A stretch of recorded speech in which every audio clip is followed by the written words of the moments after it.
Assalamualaikum warahmatullahi wabarakatuh. Perkenalkan, kami dari kelompok 1. Nama saya Nisa. Dan saya Wiwi. Kami akan menjelaskan tentang makhluk hidup dan lingkungannya. Ciri-ciri makhluk hidup. Ciri-ciri makhluk hidup terbagi menjadi 8 bagian, yaitu yang pertama ada bernapas atau bisa juga disebut dengan respirasi. Respirasi terbagi menjadi 3 bagian. Sistem pernapasan pada manusia yaitu hidung, paring, laring, trakea, bronkus, bronkiolus, dan alveolus.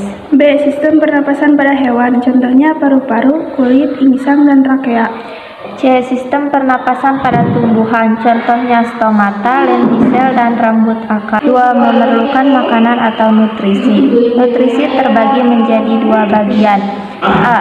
Nutrisi makronutrien, contohnya karbohidrat, protein, dan lemak. B. Nutrisi mikronutrien, contohnya vitamin dan mineral. 3. Bergerak. Bergerak terbagi menjadi 2 bagian. A. Bergerak aktif, contohnya berjalan, makan, dan gerak lainnya. B. Gerak pasif, contohnya gerak endonom, gerak higroskopis, dan gerak hesionom. 4. Peka terhadap rangsangan. Peka terhadap rangsangan adalah kecenderungan makhluk hidup menanggapi rangsangan.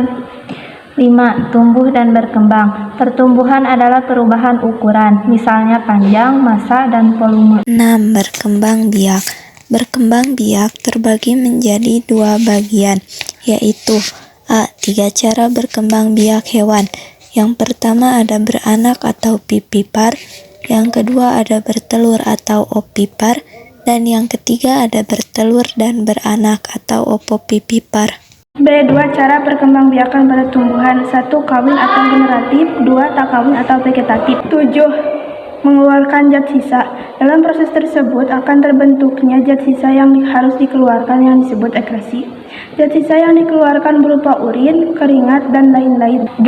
Adaptasi. Adaptasi terbagi menjadi 3 bagian, yaitu A. Adaptasi morfologi, B. Adaptasi fisiologi, dan C. Adaptasi tingkah laku. B. Lingkungan hidup. Definisi lingkungan hidup terbagi menjadi 2 bagian.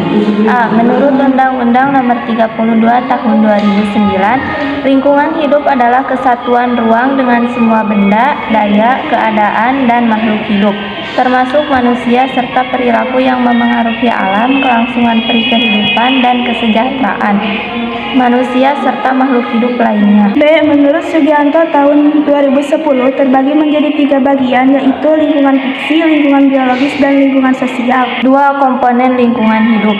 Komponen lingkungan hidup terbagi menjadi 2 bagian.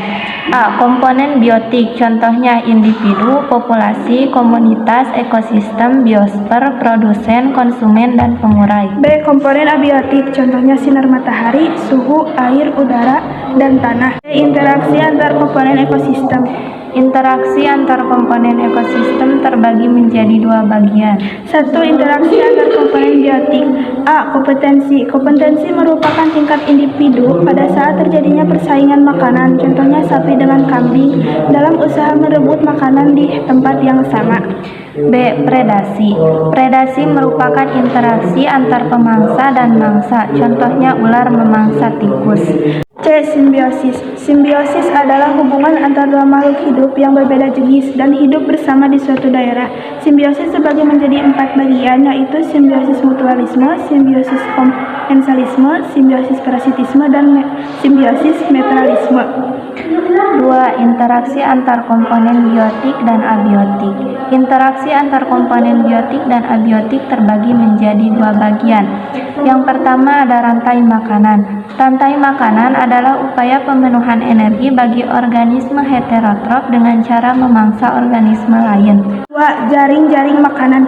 Jaring-jaring makanan merupakan kumpulan dari berbagai rantai yang saling terhubung. D. Pencemaran lingkungan. Pencemaran lingkungan terbagi 5 bagian, yaitu 1. Pencemaran air, contohnya limbah padat, limbah organik, limbah cair, dan limbah kimia. 2. Pencemaran udara, contohnya oksida karbon, klorofluorkarbon atau CFC, oksida belerang, oksida nitrogen, dan komponen organik pelaut. 3. Pencemaran tanah. Pencemaran tanah antara lain diakibatkan oleh limbah padat dan limbah cair.